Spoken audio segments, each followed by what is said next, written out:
So, Dale, tell me who your group is and what your goal is with this. We are Ohioans Against the Deceptive RX Ballot Issue. And my name is Dale Butland, and I am the Communications Director. Right. So, but tell me who the group is that is behind this and what do they want to achieve with it? So we have a coalition of 41 different organizations that are comprised of doctors, nurses, veterans, the business community, organized labor, and so on. In fact, there are 30,000 doctors, nurses, pharmacists who are part of our coalition. You can see them yourself on our website, deceptiverxissue.org. And these are people who are concerned that this ballot initiative, while it sounds good at first blush, most of us learned a long time ago, that things that sound too good to be true usually are. Okay. And this ballot issue, according to the experts who have studied it, not only won't fix the problem, everybody agrees that regular Ohioans need access to affordable prescription drugs. But the experts who have studied this have said not only will this not fix the problem, but it's actually going to make it worse by increasing drug prices for most Ohioans and also reducing access to needed medications. Okay. How would that happen? Why is that? You're saying that could happen. Why? Yeah. Well, to start with, 2/3 of the people of this state are not covered under this ballot initiative, because remember, the initiative only applies to drugs that are bought by the state government. 2/3 of Ohioans do not get their prescriptions from state programs. They get it through private insurance Okay.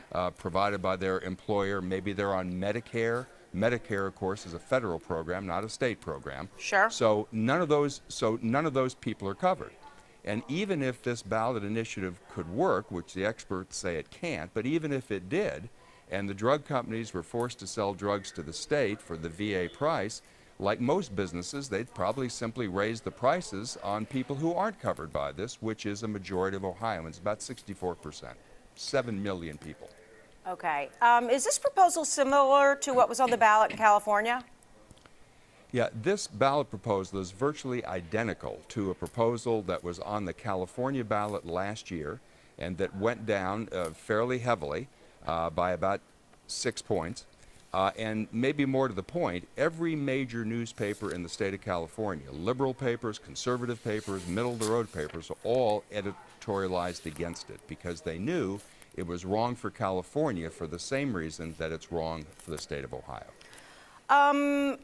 The organization that is looking to defeat this proposal spent, I'm told, $110 million in California. That is a lot of money. Why did they spend so much money on that? Well, I'm not sure how much was spent, but if you say it was that much, I'll take your word for it. Right. Look, this is an expensive proposition because the ballot initiative sounds so good at first. Everybody wants access to cheaper drugs. Right. So what you have to do is an education campaign to make people understand that this thing isn't what it seems and that it's actually going to increase drug prices for most people. That requires a lot, including a robust paid media effort, which means television ads. And so that's why. Now, the person on the other side of this, the person who is sponsoring this initiative, is the same fellow who put it on the ballot last year in California. His name is Michael Weinstein. Right. And he runs a $1 billion a year foundation called the AIDS Healthcare Foundation. Ironically, 80% of their money comes from selling prescription drugs. But he takes tens of millions of dollars out of this foundation and spends it on political campaigns similar to what we have here in Ohio, and many that are not like we have in Ohio. But the point is, in California, he spent about $25 million to try to get this passed. It didn't work, but it is an expensive proposition. The pharmaceutical companies are paying most of the bill on our side because even though we have this large coalition, as I just mentioned, of doctors and nurses and veterans and so forth, they don't have that kind of money lying around in their bank accounts. So if the pharmaceutical companies did not foot the bill for this, I'm not sure who could. Okay. Do you plan to spend the same amount of money here in Ohio? There's absolutely no way of telling at this stage of the game how much money will have to be spent. We just started this campaign. But I will tell you that what we're going to do is to educate Ohio voters so that by the time Election Day rolls around, they will understand exactly why this is a bad idea, it's bad public policy, and would do damage to the state of Ohio and to the people of the state. Okay, if you're saying that this would raise prices, why would pharma and the pharmaceutical companies be against it? Because raising prices, frankly, means more profits for them. Well, first of all, let me say this, and I say this as someone who has spent most of his adult life fighting for affordable prescription drugs for Right. people, including a ballot initiative a few years ago that Yep. resulted in the creation of Ohio's Best RX program, which is 2003. a discount card. Yeah. So I care a lot less whether this ballot issue would be good or bad for the drug companies than I do about whether it would be good or bad for the state of Ohio and the people of our state, which is why I'm opposing it. But as for the drug companies, why they would be opposed to this, Right. this discount that the VA has by law, this 24% discount that was Right. passed by Congress, was in honor of veteran service and sacrifice. It was intended to be for veterans. It was never intended to be for everybody. And I think what the pharmaceutical companies are concerned about is this becoming sort of a precedent, which they would not want to see spread around the rest of the country. But remember too, Danielle, that while a ballot initiative in Ohio can only prohibit Ohio from paying a certain amount of money, they can't require the drug companies to sell the product at that price. So, and the other thing that I think is very important to understand is that the other side wants you to believe that Ohio does not currently negotiate prices for drugs. We do. In Yeah, fact, I know. 75% of the drugs the state buys is for Medicaid recipients. And by law, Medicaid gets a 23% discount Right. on branded drugs, slightly less for generics. But the bottom line is that the 3 former Ohio Medicaid directors who have looked at this and served under both Democratic governors and Republican governors say that while we can't know exactly what the VA pays because there are additional discounts that the VA negotiates, just like Ohio does, we negotiate for additional discounts beyond the 23% mandated discount that we get. But the Medicaid directors say we're already paying pretty close to the VA price for 3/4 of the drugs we buy. So when the other side says, oh, passing this is going to save taxpayers $400 million, well, that's preposterous. I'd like to know where they get that number, and I hope somebody in the news media will ask them. Well, there are several other programs, public programs, that are paid by the state besides Medicare and Medicaid. You know, Bureau of Workers' Comp is one of them. Yeah, so as I said, roughly 75% of the drugs we buy are for Medicaid recipients. The other Okay. 25% are for state employees and retirees, prisoners, college and Right. university personnel, Right. and so forth. Now, the state negotiates discounts that are not mandated, but are Right. negotiated with the drug companies. And the concern is that if the drug companies were suddenly required to sell to the state at the VA price, a lot of these additional discounts and supplemental discounts that the state already negotiates would go away. And if that happens, the Medicaid directors say that will increase what Ohio pays for drugs by tens of millions of dollars a year. Okay, going back to my question that I asked before, and you talked about, you know, what you believe and your goal to lower prices. That's not necessarily in line with what the pharmaceutical companies want. And again, raising prices, which your group says this will do, means more profits for them. So why would they be spending $110 million to fight a proposal that is going to put more money in their pockets? Well, as I said before, and I'll say again, I personally don't care very much whether this would be good or Right. bad for the drug companies. What I care about is whether this would be good or bad for Ohio and Ohioans. Right, but And you're I'm just telling you're you that the every- PR and person. You're and not I you're am not the telling group. you, and I'm not the group. You're I'm you're the not part of spokesman the for the group. pharmaceutical industries. You're the spokesperson. So Yeah, I right, mean, I'm not- you may feel a certain I'm way, not- but that doesn't mean it's in line with what they're doing. What I'm telling you is that I am the spokesperson for the campaign. Right. If you'd like to know what the drug companies think, you should ask the drug companies. I don't speak for them. I speak for the campaign. But And they're behind the the campaign. which is they are part of the campaign. We have 41 different statewide organizations that are a part of this, including 30,000 doctors and nurses and pharmacists. They are concerned about higher drug costs for their patients. And they see it every day in their offices. But this ballot initiative would, in the judgment of every expert who's looked at it, result in increased drug prices for a majority of Ohioans and reduced access to needed medications for many others. That's why people are opposed to it on our side. That's why we have the coalition we do. The other side, you should ask them, has 0 organizations in their coalition. They have nobody who has endorsed their proposal because everyone understands, except them, that this would be bad public policy. Okay, PhRMA, the Department of Commerce, Ohio Manufacturers Association, they tried very hard to keep this off the ballot in Ohio.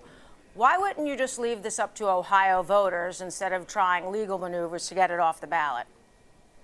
Well, I was not a part of that exercise, so I'm not quite sure what happened, but I do know that every time there's a ballot issue in Ohio, and I've been doing politics in this state now for 3 decades or so, okay, is that it's often the case that there's a challenge on the signatures. Are the signatures valid? Were they collected in the right way? Did they meet the tests of law? Right. That's apparently what happened here. Right. Ultimately, the signatures were judged valid, and the thing is going forward this year. This could have been on the ballot, and I think the backers of the measure wanted it to be on the ballot last year, the same as it Right. was in California. Right. But it'll be on the ballot this year instead. But had it been on the ballot last year in Ohio, I have no doubt in my mind it would have gone down to the defeat that it deserves, just like it did in California last year. Okay. In your frequently asked questions, and you mentioned this just a moment ago, you guys were kind of questioning the Michael Weinstein and the AIDS Healthcare Foundation. Why is that? Yeah. Well, I just think that people should know, just like they know who's on our side. I think Right. they ought to know who is backing this on the other side. And the fact is, this is a controversial activist in the state of California, Sure. who spends tens of millions of tax-exempt dollars on things that are many times unrelated to the anti-AIDS mission of his foundation. Earlier this year, for example, he spent $5 million to put a ballot initiative on the ballot in Los Angeles that would have resulted in the stoppage of residential housing construction in LA for 2 years.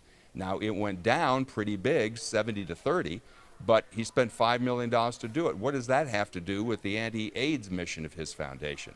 This is the kind of stuff he does. And I want to mention one other thing, Danielle, because everyone so far has been talking about one of the things the ballot initiative does, which has to do with drug pricing. Right. But the other piece is, hidden away in this ballot initiative under paragraph G is the unprecedented right that it would give the 4 named sponsors of this initiative, 3 of whom work for Mr. Weinstein, would give them the unprecedented right to intervene in any legal challenge that is filed against this initiative if it's passed and becomes law, and would require the taxpayers of this state to pay their legal fees. That's never been done before in the history of the state of Ohio.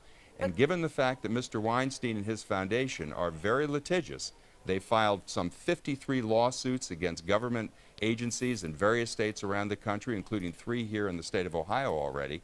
This could get very expensive for taxpayers of the state. That's not totally correct, because actually what the proposal says is that the people behind this would have to pay a civil fine of $10,000 apiece if the court finds the law unenforceable.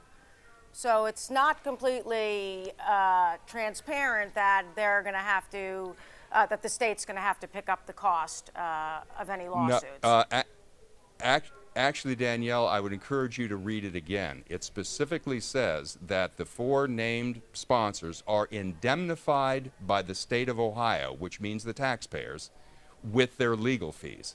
In other words, their lawyers' fees would be paid by the taxpayers. And if you think that a $10,000 civil penalty, if they lose, would come anywhere close to covering those legal fees, why, I have a bridge I'd like to sell you in Brooklyn. Well, that's only if they find it unenforceable. That it's No, that's- $10,000 apiece. That's if they lose, right? Right. If the lawsuits are successful, or I mean, if the 4 ballot sponsors are, successful, then they don't pay the civil fine, but we still pay their legal fees. Well, that's only if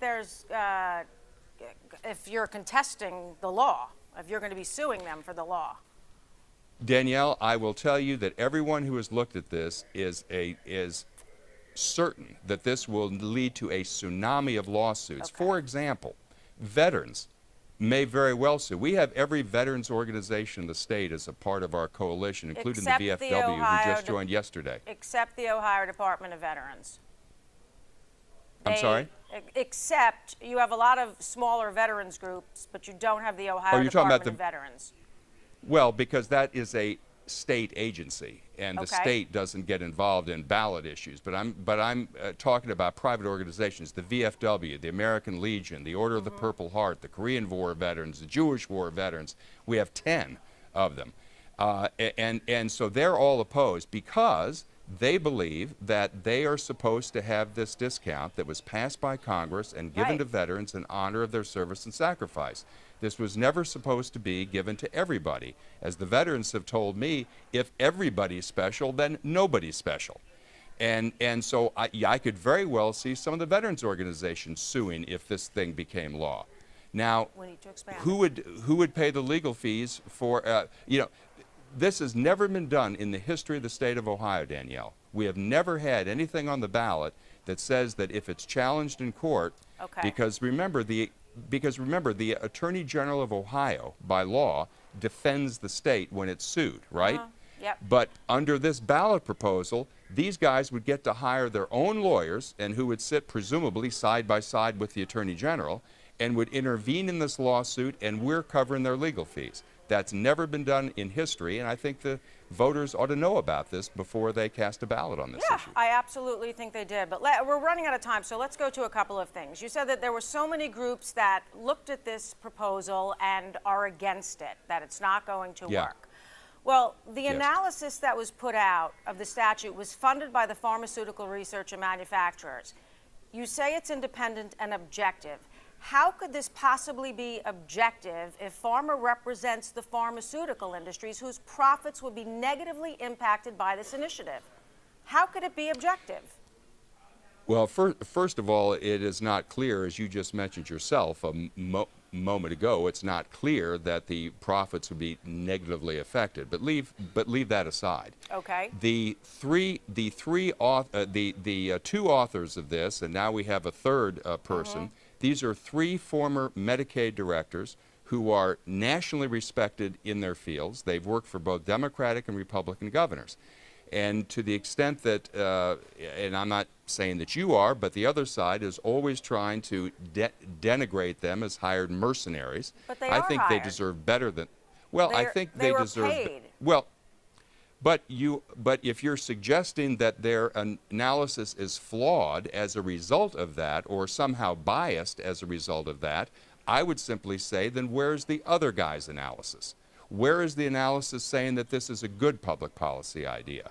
This has also been analyzed, by the way, by a former state budget director who also says that this is bad public policy and that it would end up costing the state rather than saving the state money.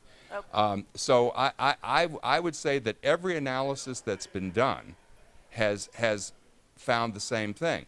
I'm perfectly willing to argue the case if you can find me an expert that says otherwise, but so far the other side has produced nobody.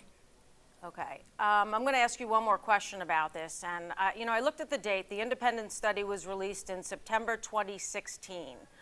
Why 6 months earlier than the study was released did pharma sue to try to block the initiative before going to the voters? As I said, Danielle, I was not involved in that. I have no idea. All I can tell you is that it's not unusual to have a ballot initiative, to have the signatures challenged and so forth, which apparently is what happened here. but I don't think that has anything to do with the veracity of the study. I haven't found, and I think this is fair to say, that the other side has not challenged anything that's in the study. Everything there is pretty carefully footnoted, it's referenced, and I would ask one other thing, Danielle. When the other side was thinking about putting this on the ballot issue, this has been kicking around in Ohio, as you just mentioned, for about 18 months now. Yeah. Never Certainly once, since 2015. never once has Mr. Weinstein or any of the ballot sponsors ever gone to any expert here in the state. They've never gone to the state itself. They've never gone to the Medicaid department. They've never gone to any affected entity to say, would this work? What do you think about this? Is there some way that we could do it better? They haven't had one discussion with any legislator, with any state agency, with any organization, with any doctors, any nurses, nobody. They just put it on the ballot, and then they complain when the experts look at it and say this is not a very good idea. But these are things they could have learned a long time ago had they had any interest in doing that. Okay, let's go back to then quickly Michael Weinstein, and then we'll talk about prices and access to. You talk about him and all the money that he spent to defeat this measure and all the lawsuits that he files. But why would an agency whose mission is to reduce prices of HIV and AIDS drugs be in support of something that would increase those prices? I mean, this is a guy who his agency treats 600,000 people in 36 countries.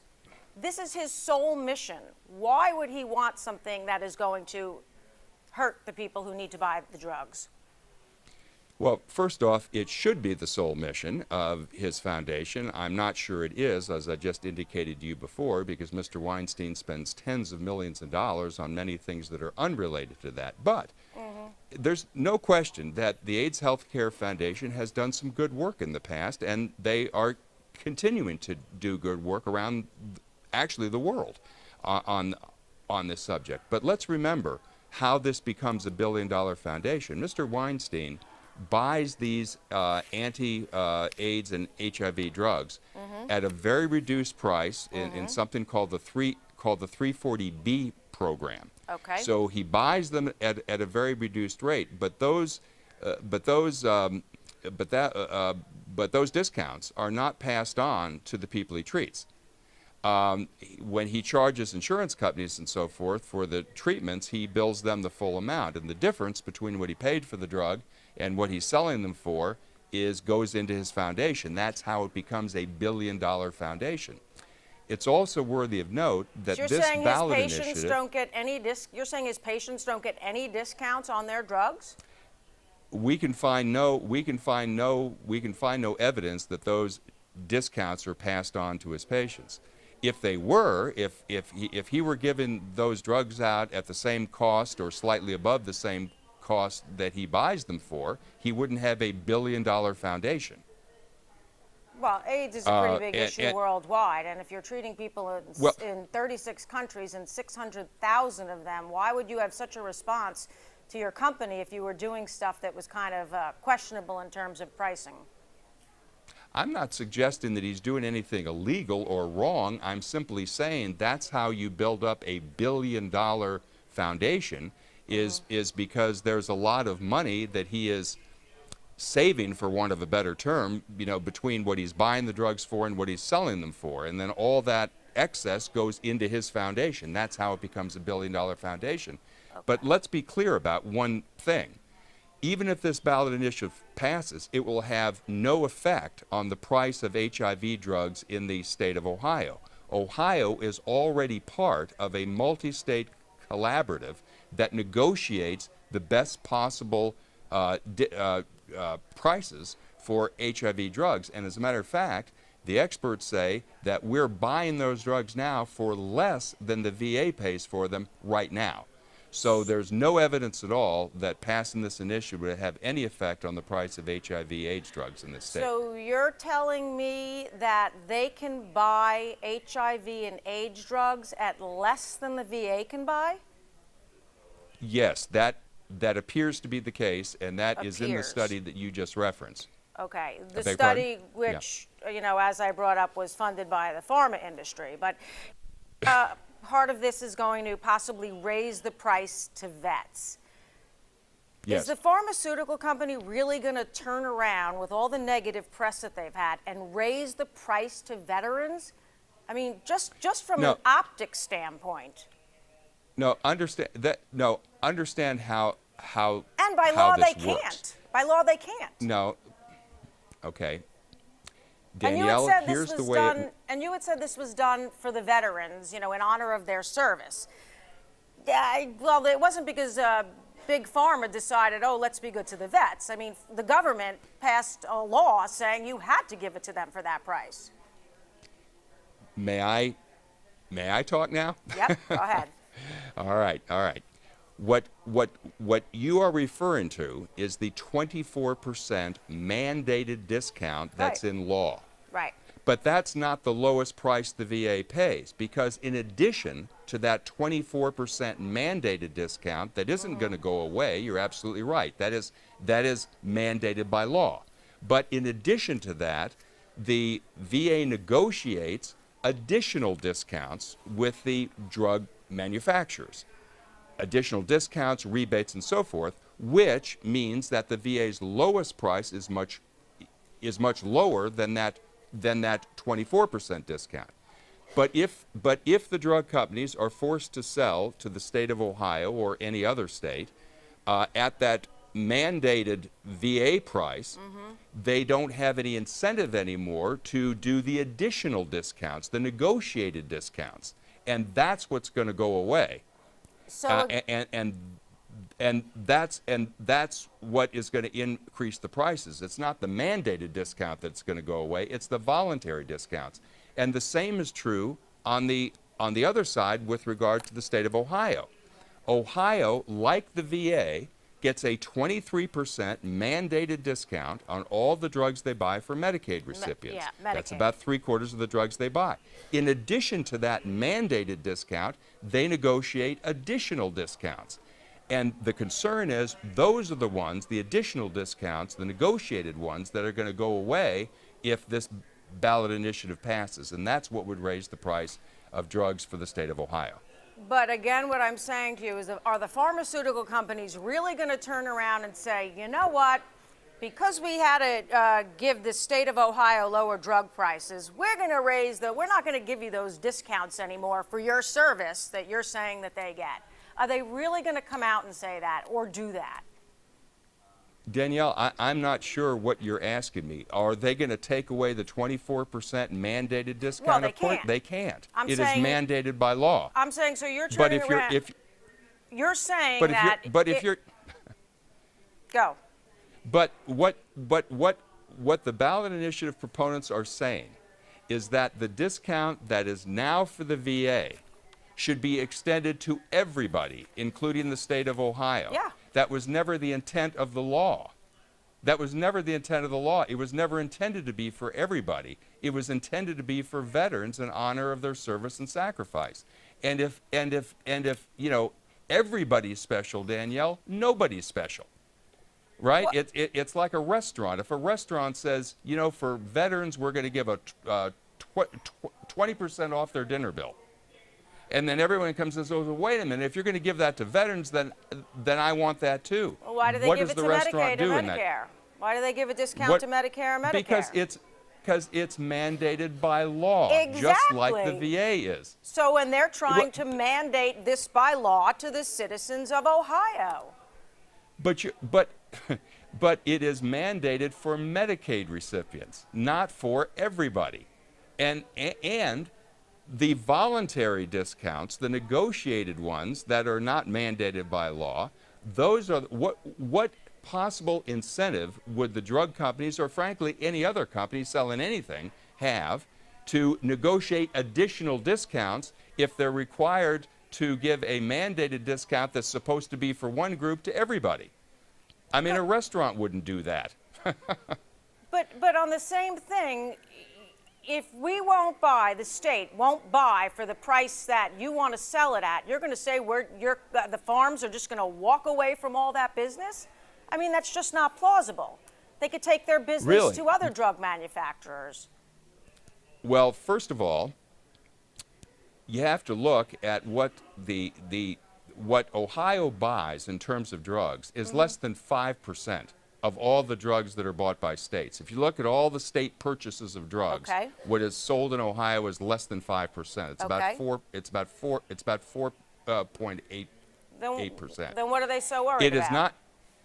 It is not clear to me that the drug companies would be interested in continuing to sell drugs at this price, which they're not mandated to do, because No. remember, as I said before, all the ballot issue can do is prohibit the state from paying more than a certain price. But it can't force the drug companies to sell the product at that price.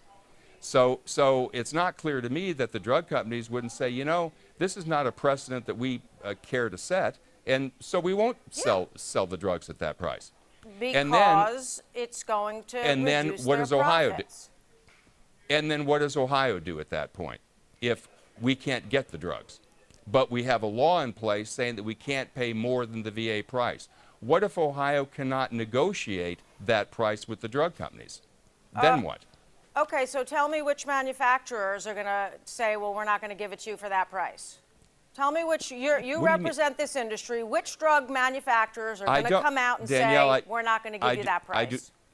I do not represent the industry, Danielle. I represent the campaign. If you'd like to talk to the industry, I'm sure I can find somebody who would be willing to do that You for represent the But campaign, right which is now, I'm talking funded- about the campaign. You represent the campaign, which is mostly funded by the pharmaceutical industry. So the pharmaceutical industry that this campaign is being funded by, I'd like to know which manufacturers are going to come out and say, we're not giving the VA any more discounts, and because we have to give Ohio a lower price, we're not going to give you discounts anymore. In fact, we might not even sell to you. Who is going to come out and say that? I'd like to know the drug company. Danielle, I don't know the drug companies. I don't represent the drug companies. I don't speak for the drug companies. I am just telling you what the experts have said. The experts who have studied this have all come to the same conclusion. Now, if you want to challenge them, fine, but I can't give you the name of drug companies because I don't represent the drug companies. But you're representing the campaign, which is being funded by manufacturers. So if these We have 41. Danielle, I also represent in this coalition, we have 30,000 doctors and nurses and pharmacists. I don't speak for the doctors. I don't speak for the Ohio Medical Association or the Ohio Nurses Association or the Ohio Pharmacists Association. They are all members of this coalition too. But if you want to know why they have opposed the thing, I suggest you talk to them. I have actually, and they're not members of the coalition. They're just saying they're not behind the proposal.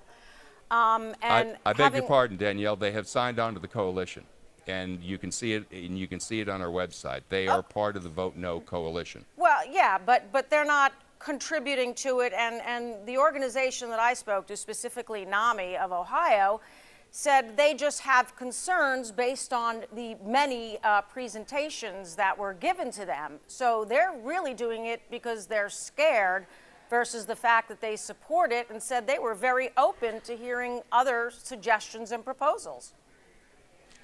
Well, I will take your word for it, Danielle, that they are motivated by being scared. I Yeah. have never heard that, but if that's your take on it, but fine. Yeah, I spoke directly to them because I wanted to know, why are you against this proposal? And that is what they told me. And they said because we're scared? Yeah, they're worried that their patients will not get the drugs that they need or that their prices will increase. That is exactly what they told me. That's exactly what I've been telling you too. But for some reason, you won't accept it from me. Well, what I'm saying, the reason why I'm having difficulty in accepting this is because, first of all, there's no proof that's going to happen. It's all, it may happen. And second of all, the analysis, again, that says that this is maybe going to happen was funded by the pharmaceutical industry, who has an incentive to keep prices up. They don't want to Let me decrease ask you their this. prices. Why would they? For the sake of our discussion, Danielle, Okay. if you want to conclude that the 3 former Ohio Medicaid directors and the state budget director Who were have paid. a study that is compromised because they were paid. Yep. Then maybe you can explain to me why every newspaper in California, including the LA Times and the San Francisco Chronicle, who are very progressive papers, can you explain to me why every single paper in the state of California editorialized against this initiative? Is it because that they were all bought too by the pharmaceutical companies? Or do you think that maybe there may be something wrong with this proposal? I don't know, and that's a very good question, and I certainly will look into that, and I appreciate you bringing that to my attention. I don't know if it's the same reason that some of the groups have signed on, because they are scared of what could possibly happen. This is a risky proposal, Danielle, and I don't think anybody can say with certainty this is 100% going to happen. Right. Nobody knows. What Right. they're saying is that it is likely to happen, and it's likely to happen for all of these different reasons. Now, Right. if Because voters the drug in Ohio want manufacturers to, don't want to lose out on profits. That's why it may happen. I mean, that's the bottom line. I mean, if that's your take, No? that's Well, that's fine. is it I not? can't. Is the pharmaceutical industry really being so altruistic and saying, we don't want to raise prices for the people in Ohio, and that's why we're against this? I mean, that's absurd. What I have told you, and I'll say it once more, Okay. is that the pharmaceutical companies do not want to set a precedent of having to Yeah. sell prescription drugs to states for the same price that it is mandated by Congress that they sell to veterans to. Right, because what would be the result of that then? What would be the result if they were mandated to sell them at the prices that the VA pays for them? What would then be the fallout for the pharmaceutical industry? I don't know. You'll have to ask them. Their But profits I am will go merely- down. Well, Danielle, I realize that you're on the other side of this issue, and that's fine. You're perfectly, you have a perfect right to take any position you wish on the issue. All I am saying to you is, as somebody myself who has been involved in this fight to try to bring affordable drugs to people, and I've done it for a very long time. I know you have. I have looked at this, and in my judgment, and not just my judgment, but in the judgment of every newspaper in the state of California, in the judgment of every major medical organization in this state, in the judgment of the 4 experts now who have looked at this thing, everybody believes this will backfire and not do what it promises. And will have the reverse effect. I think it would be bad for Ohio and be bad for Ohioans. That's why I'm opposed to it. If you have a different view, that's fine. But I think that between now and Election Day, we're going to do everything we can to educate voters as to what this will likely mean for them if this passes, and then they'll have to make a judgment as to how they want to vote. Exactly. All right. Dale, I really appreciate your time and for entertaining my arguments. And we will. I just hope, Danielle, the only thing I would ask is that you be as how shall I say, that you would be as suspicious and as questioning of the other side as you've been of me. Oh, And I in will bring particular- these. Yeah, I will bring all of these points up.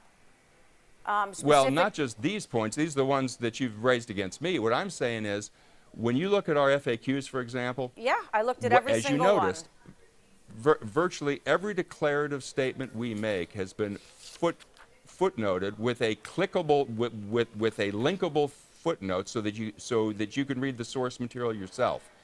They on their website, I don't know if you've looked at their website, they just say stuff. Yeah. They say it's going to save $400 million a year. Where did they get that figure? Here's my guess. I'm going to guess that they got the $400 million figure by looking at the total amount Ohio spends on drugs every year, and then they just took 24% off that. And that's how they wind up with $400 million. If Okay. that's the case, you can readily see the problem, right? Ohio doesn't pay the retail rate or the wholesale rate. Ohio already gets almost the VA price for 3/4 of the drugs it buys. So you can't just say, well, we'll take 24% off that price, right? So, I mean, I just think they ought to be held to the same standard anyway. They ought to at least be forced to demonstrate how they come up with these figures. Okay, fair deal. And I will certainly ask All them right. all of these questions. Last question I have. When Yes. would you expect this piece will air? We're going to do a few pieces, and this particular Okay. piece is going to air tomorrow. I don't know if it's on the 6 o'clock or 11 o'clock news. Okay. I will be tuned in. Okay. Because I know you'll be fair. I will be fair. I've done my research on this topic, I think, as you can see. Yep. So I will certainly hold them as accountable as I've held you.